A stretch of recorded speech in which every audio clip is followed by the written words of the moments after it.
You're showing off your sucker. Hello, happy Teacher Tech Tuesday, everybody. We have a very special at-home edition because this little guy's daycare was closed today, so we stayed home. Did we have fun today? Yeah. Did you just get a fresh haircut? Yeah. And she gave you that sucker because you were such a good boy? Yeah. Yeah? Okay. So can you say happy Happy Teacher Little Tech Cat Tuesday? Now Tuesday. take the sucker out of your mouth and say happy Teacher Tech Tuesday.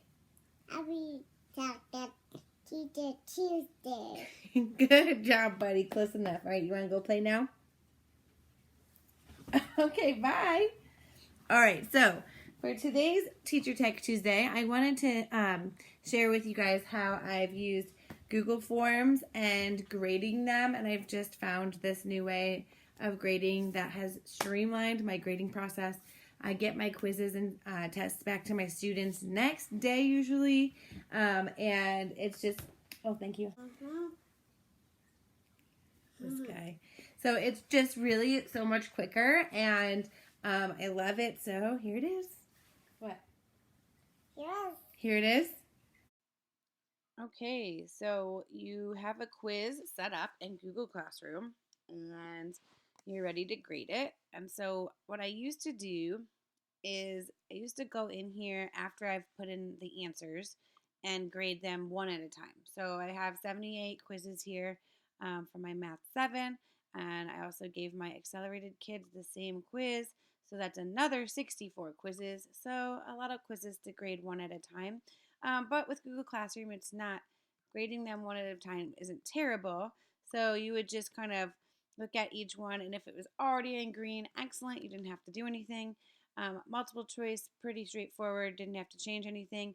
But where you have an answer like this, and let's say that the person, the student put a space bar and there was no space in the answer, it would mark it wrong just for that simple formatting issue. So like this student put a negative after the 6, so I may have said something like, oh, give them a half a point, and then told them make sure that you put the negative sign before the number, not after. Now, this only applies to this one student, but if a lot of students made a similar error or the same error, you could find yourself at the end of grading all of these over 150 quizzes that you're going to have the same thing being typed over and over. So what I found here that's so helpful, I'm going to save that feedback, is to go into question instead of grading them by individual. This allows you to grade, now I don't want to grade their first name or their last name or the period, so I'm going to go to the first actual question. And this allows you to see what they are all kind of doing at the same time. So I can see that the correct answer to this question is A, and that 49 of my 78 students put A on this one. Then I can see the common errors because there's only 3 other. This is a multiple choice. So I can see on these what the mistakes were that were made. So 16 students put 42 and 8 students, for example, put 80. Now, when I went into my quiz to start, in questions, when I put in my answer document, my answer key, I should say, I actually also put in feedback here. So it says, you must follow the order of operations. So it shows you what operations you need to do in what order, and it explains. So each question here I have feedback, and it explains how the problem is solved. So that way those students that did mark the incorrect answer will see that feedback when they get their results back. Now, if I go past one that's multiple choice, like this one, okay, so I could look at my answer key. I put 92 pairs or 92 pairs of shoes as possible answers that I may think the kids would type a lot. So it automatically marks anybody who wrote those answers correct. So 92 pairs, so we can see all of those are marked correct.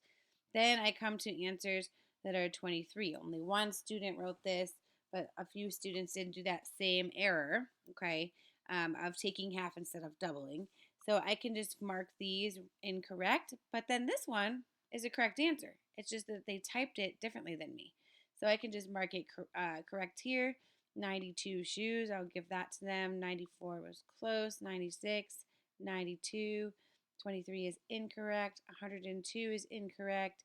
So I can go through and mark on the students, and it might just be one per response that they did it incorrectly, but it makes it easier to sit and do one question at a time rather than grading every single student, because oh, I'm only looking for -3 as the answer. So these students got them correct. For 3, I'll give them half credit. Okay, and then you can actually give individual feedback on these 3 students, to say oops, go back here, to type up the answer should have been negative. So they did the computation correctly. They just forgot their rules about negatives and positives. So see this one? 2 kids did this. They put a space between the negative and the 3. I don't want to mark that wrong, so I'm going to mark it right. This one, they used a longer dash to get the answer.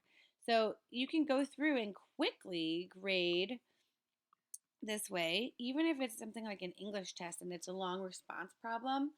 You could see how grading one question at a time would be far quicker than trying to grade.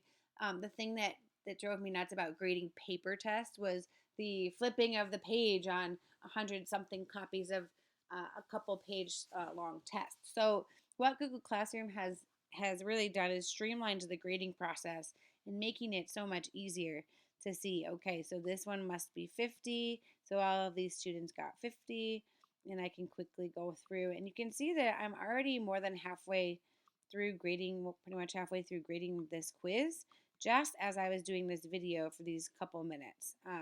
So I believe you can also just leave them blank, but see, like, this student has it correct, but also wrote the problem with it. Um, so it's pretty quick. You can leave them blank. I believe those will just still be marked wrong. I prefer marking them wrong, but either way works, because I like to kind of see, like, if I see one where it's like 16 students made the same error, I want to see what that error is and be able to type feedback individually. But as you can see, the students that each have it wrong here, the feedback here that I typed up on the test, they're going to see that. So it does show them the steps that are taken to solve the problem properly. So this is just a quick, really fast way of being able to see where your common mistakes fall. So I'm going to come back. I'm, like I said, almost halfway through grading this and finish it later. But I want to kind of show you, like right now I still have to grade more. So this may change a little bit. But what I can see here is some really great data. So for each question, it'll show you how many students, what percent of the students got this question correct, and what percent of the students put the other 3 answers. So I may want to go back to one like this where 20% of my students made this same common error, and explain to them what they probably did wrong is they went left to right. 7 plus 3 is 10, 10 times 4 is 40, 40 plus 2 is 42. So I'm going to maybe type them some feedback and say, remember, multiplying comes before adding, and you can't just work your problem left to right. Order of operations is very important. This problem, I can see that more students wrote this answer than wrote this answer. And this is always a tricky one for them. This is one of the first times my students are seeing this problem. It had just been introduced, and so I may come back and again write some feedback because a lot of students just took these 2 numbers to subtract them, for example. So math, I would say, is pretty straightforward. You can see again where the common errors are. If you have like a little bar graph like this where something shows you that 8 students put this same response of -13, and so they did -5 plus -8, and I would go back and again put some feedback on those ones that I see as commonly missed questions after having graded all of them. So doing it this way is, to me, it's so quick, so easy to write feedback. If you have 13 kids that make the same mistake, you can give them all the feedback at one time instead of every single student. So I would say this has cut my grading time on quizzes and tests down immensely. Like I don't even know, maybe like a tenth or a fifth of the time it used to take me to grade them one at a time. And from paper, even way less than that. So I love using Google Forms for quizzes and tests. I know it doesn't always work for every subject, but I really think that it works for most. So if you have any questions, comments, let me know. All right. See you guys later. You say bye. Bye. You say happy Happy teacher teacher tech tech Tuesday. Tuesday. Now let's put it together and say happy teacher tech Tuesday. Happy Teacher Tuesday.